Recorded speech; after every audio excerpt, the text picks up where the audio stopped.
Novos levantamentos confirmam o efeito devastador do fechamento das escolas na pandemia sobre as crianças brasileiras. Segundo o governo, nos últimos 2 anos aumentou o número de alunos em idade de alfabetização que não sabem ler nem escrever. Sobre isso, Daniel Caniato e Lívia Zanolini conversaram com a presidente do Conselho Nacional de Educação, Maria Helena Guimarães de Castro. Acompanhe.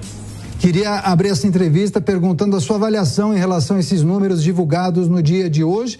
Chama a atenção o número menor de matrículas em 2022 no ensino médio, também o aumento dos alunos que não sabem ler e escrever no segundo ano, índice que mais do que dobrou na pandemia, e também, no geral, o desempenho dos alunos caiu. Rede pública e privada. É a conta da pandemia que chegou, professora? Como é possível compensar isso de alguma maneira nos próximos anos? Veja, Daniel, primeiro é importante lembrar que nós já esperávamos uma queda no desempenho dos alunos no SAEB. SAEB é uma avaliação do desempenho dos alunos em língua portuguesa, matemática, além de fazer uma avaliação amostral de ciências humanas e ciências da natureza para os alunos do 9º ano e uma avaliação amostral para os alunos do 2º ano em leitura, escrita e matemática, né?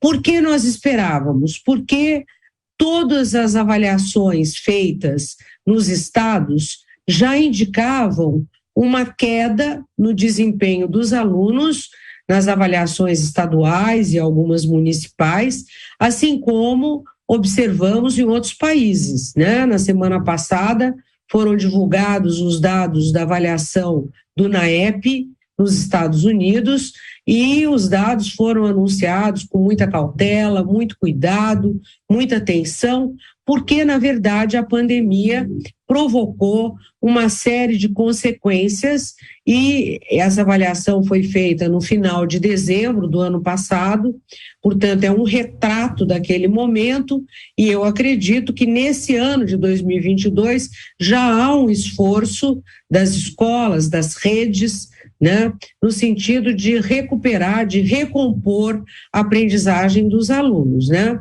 Então, esse é o primeiro ponto, quer dizer, não foi, digamos assim, uma surpresa, uma vez que já havia uma expectativa, porque as escolas ficaram fechadas muito tempo, as atividades remotas já está demonstrado que elas não funcionam para criança pequena, né?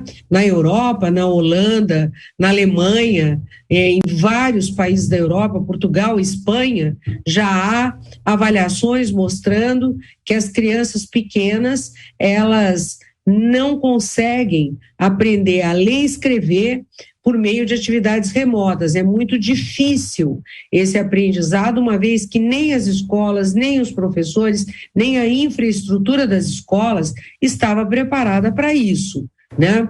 Então, agora, esse professora, ponto, deixa eu só terminar. Perdão. Assim, né? Por quê? Porque nós não podemos entender que piorou uma coisa que não existiu, né? Na verdade, a criança de 6 e 7 anos, ela não teve aula, a escola ficou fechada, não houve uma mediação do aprendizado. A maioria dos pais, as crianças em geral frequentam escola pública, os pais iam trabalhar, muitos não têm a escolaridade plena, então é difícil para a criança pequena aprender a ler e escrever à distância, com atividades remotas, numa situação totalmente imprevista, né? Então, essa é uma observação que eu inclusive, eu fui contra a divulgação desses dados, porque não contra a fidedignidade do dado, não é isso, né? Porque eu entendo que não vale a pena, quer dizer, é uma avaliação amostral, então o melhor é dizer o que nós vamos fazer agora para que as crianças aprendam a ler e escrever. Agora, diante desses dados, professora, é necessário que haja políticas públicas, como a senhora está explicando, para tentar reverter esses prejuízos na área da educação. E diante dessa realidade, a gente tem um orçamento que foi divulgado para o ano que vem, que traz 1 bilhão a menos de reais para a educação básica, por exemplo. Isso vai dificultar ou atrasar esse processo de retomada da educação?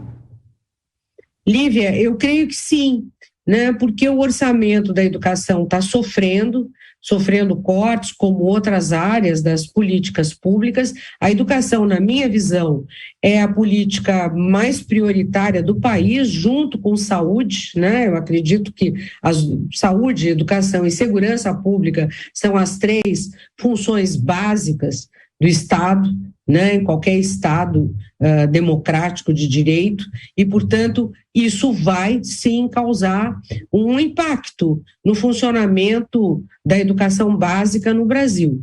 Eu acredito que já existem ações de recuperação e de recomposição nos estados e municípios. O próprio Ministério da Educação lançou um programa neste ano, em maio, para a recomposição das aprendizagens, em parceria com universidades federais, né? Então, isso, com certeza, vai ajudar, né? Aliás, eu quero dizer o seguinte, me espantou muito o fato de que a queda, por exemplo, em língua portuguesa e matemática, no 9º ano e no 3º ano do ensino médio, não foi tão grande quanto se esperava, foi menor, né?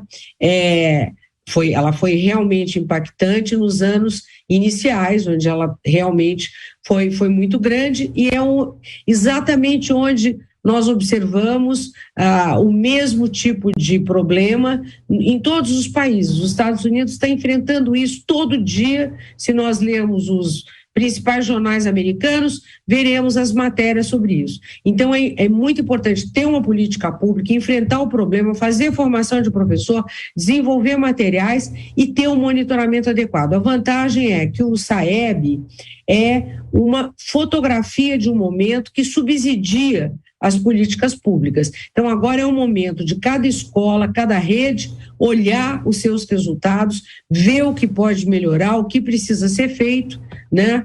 E vamos andar para frente.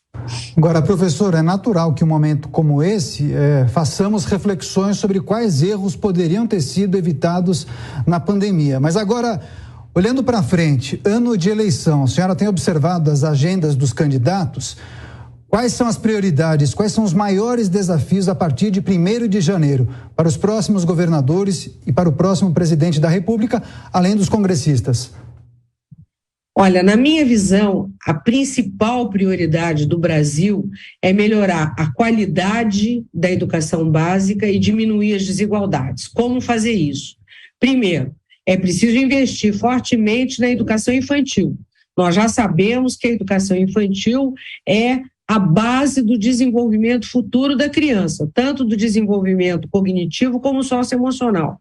É preciso dar prioridade máxima à alfabetização, com formação de professores, com materiais adequados, com infraestrutura adequada, com uma política pública de monitoramento e de avaliações permanentes para que as crianças brasileiras consigam ser alfabetizadas até o final do 2º ano. Em terceiro lugar, é preciso continuar o investimento para ampliar a educação tempo integral, sobretudo nos anos finais do ensino fundamental. Essa foi uma política bem sucedida no ensino médio, né, que hoje já tem um número maior de escolas em todo o país, devido a uma política que foi implantada em 2017, né? E eu acredito que a educação tempo integral para os alunos dos anos finais, os adolescentes, ela é fundamental, porque nós já sabemos que é na adolescência que as crianças, os adolescentes acabam abandonando a escola, se envolvendo com problemas, com droga, com problemas socioemocionais, gravidez na adolescência, enfim, são vários problemas que uma educação integral e mais tempo na escola podem ajudar a diminuir, né? E, em terceiro lugar, a implementação do novo ensino médio com grande prioridade ao itinerário técnico profissional. Isso não significa diminuir a importância do ensino superior, mas o ensino técnico profissional, ele abre oportunidades para o jovem, tanto no mundo do trabalho, e depois ele pode continuar se desenvolvendo na universidade. Então, eu acredito que as prioridades são simples, aparentemente, né? mas são difíceis de serem implementadas. É preciso ter coordenação entre os 3 níveis de governo, é preciso ter articulação entre União, Estados e municípios, é preciso ter orçamento adequado e é preciso, sobretudo, ter uma política nacional de formação e de valorização dos professores, porque sem professor não tem como a educação melhorar.